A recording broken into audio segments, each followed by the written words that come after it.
Esra pasal 3. Pembangunan Mezbah. Ketika tiba bulan yang ketujuh, setelah orang Israel menetap di kota-kotanya, maka serentak berkumpullah seluruh rakyat di Yerusalem. Maka mulailah Yesua bin Yosadak beserta saudara-saudaranya, para imam itu, dan Serubabel bin Sealtiel beserta saudara-saudaranya, membangun Mezbah Allah Israel untuk mempersembahkan korban bakaran di atasnya, sesuai dengan yang ada tertulis dalam kitab Taurat Musa, abdi Allah. Mereka mendirikan mezbah itu di tempatnya semula. Sungguh pun mereka ketakutan terhadap penduduk negeri. Lalu mereka mempersembahkan di atasnya korban bakaran kepada Tuhan, korban bakaran waktu pagi dan waktu petang. Mereka juga mengadakan hari raya Pondok Daun, sesuai dengan yang ada tertulis, dan mempersembahkan korban bakaran hari demi hari, menurut jumlah yang sesuai dengan peraturan, yakni setiap hari, menurut yang ditetapkan untuk hari itu.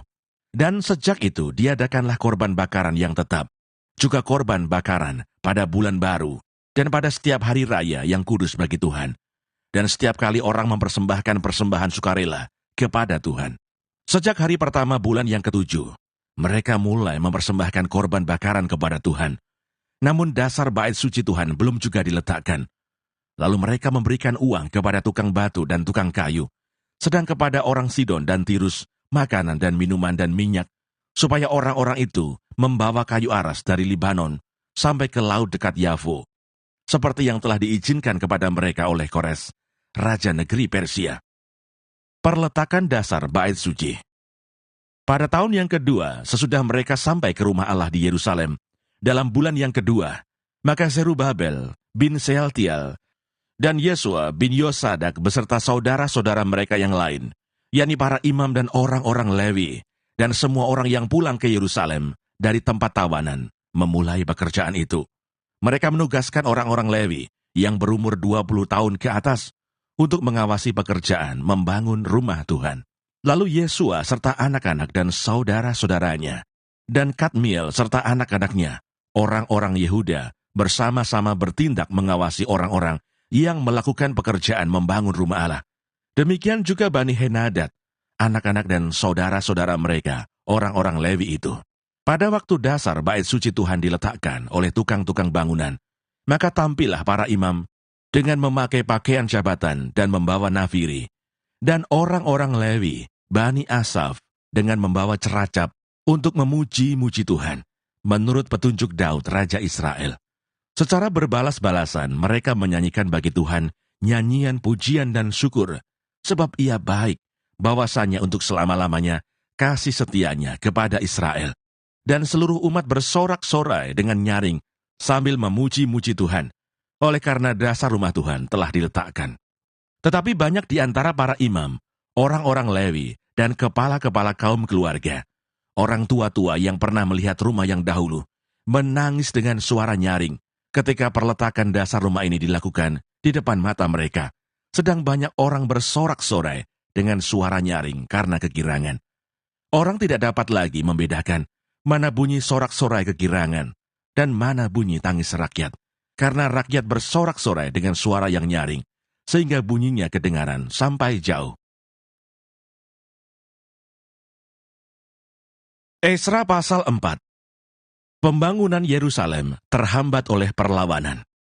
Ketika lawan orang Yehuda dan Benyamin mendengar bahwa orang-orang yang pulang dari pembuangan itu sedang membangun bait suci bagi Tuhan Allah Israel, maka mereka mendekati Zerubabel serta para kepala kaum keluarga dan berkata kepada mereka, "Biarlah kami turut membangun bersama-sama dengan kamu, karena kami pun berbakti kepada Allahmu, sama seperti kamu.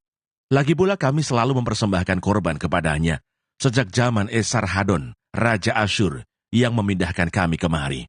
Tetapi Zerubabel, Yesua, dan para kepala kaum keluarga orang Israel yang lain berkata kepada mereka, "Bukanlah urusan kita bersama, sehingga kamu dan kami membangun rumah bagi Allah kami, karena kami sendirilah yang hendak membangun bagi Tuhan, Allah Israel, seperti yang diperintahkan kepada kami oleh Kores, Raja negeri Persia." Maka penduduk negeri itu melemahkan semangat orang-orang Yehuda dan membuat mereka takut membangun. Bahkan selama zaman Kores, Raja negeri Persia, sampai zaman pemerintahan Darius, Raja negeri Persia, mereka menyogok para penasihat untuk melawan orang-orang Yehuda itu dan menggagalkan rancangan mereka. Pada zaman pemerintahan Ahasiweros, pada permulaan pemerintahannya, mereka menulis surat tuduhan terhadap orang-orang yang telah menetap di Yehuda dan di Yerusalem. Dan pada zaman Artasasta, ditulislah surat oleh Bislam, Mitredat, dan Tabeel, serta rekan-rekannya yang lain kepada Artasasta, Raja Negeri Persia. Naskah surat itu ditulis dalam bahasa Aram dengan terjemahannya. Dalam bahasa Aram, Rehum, Bupati, dan Simsai, Panitera, telah menulis surat terhadap Yerusalem kepada Raja Artasasta yang isinya sebagai berikut.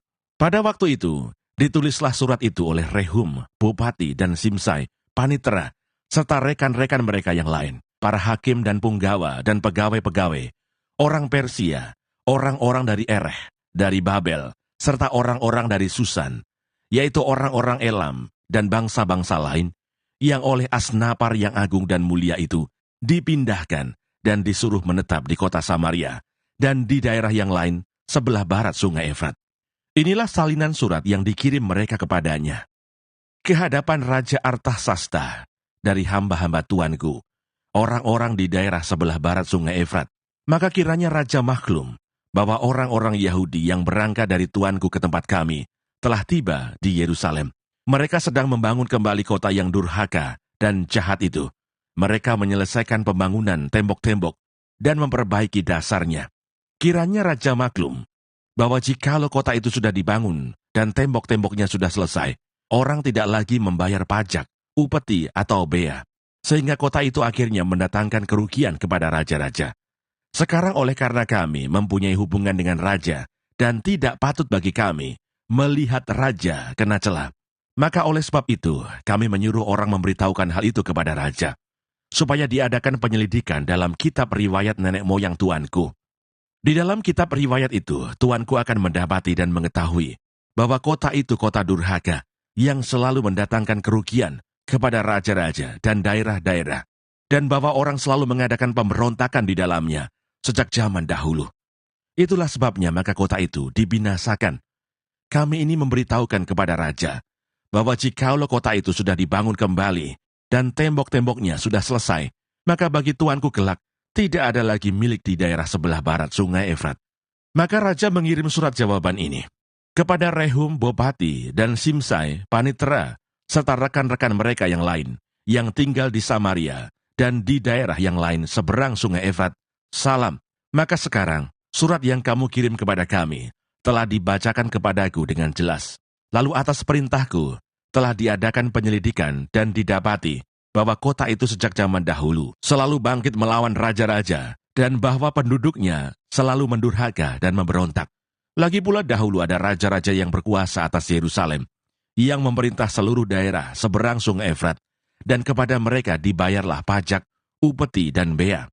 Oleh sebab itu, keluarkanlah perintah untuk menghentikan orang-orang itu, supaya kota itu jangan dibangun kembali sebelum aku mengeluarkan perintah.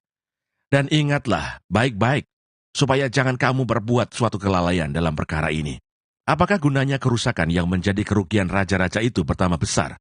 Maka setelah salinan surat Raja Artasasta dibacakan kepada Rehum dan Simsai, Panitera, serta rekan-rekan mereka, berangkatlah mereka dengan segera ke Yerusalem mendapatkan orang-orang Yahudi, dan dengan kekerasan mereka memaksa orang-orang itu menghentikan pekerjaan itu. Pada waktu itu terhentilah pekerjaan membangun rumah Allah yang di Yerusalem, dan tetap terhenti sampai tahun yang kedua, zaman pemerintahan Darius, Raja Negeri Persia. Esra pasal 5. Pembangunan dimulai lagi dengan izin Raja Darius.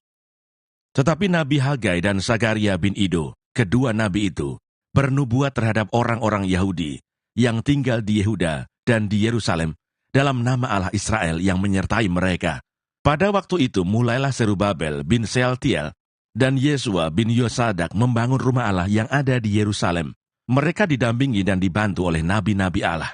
Tetapi pada waktu itu juga datanglah kepada mereka Tatnai, bupati daerah sebelah barat sungai Efrat, bersama-sama dengan Setar-Bosnai dan rekan-rekan mereka.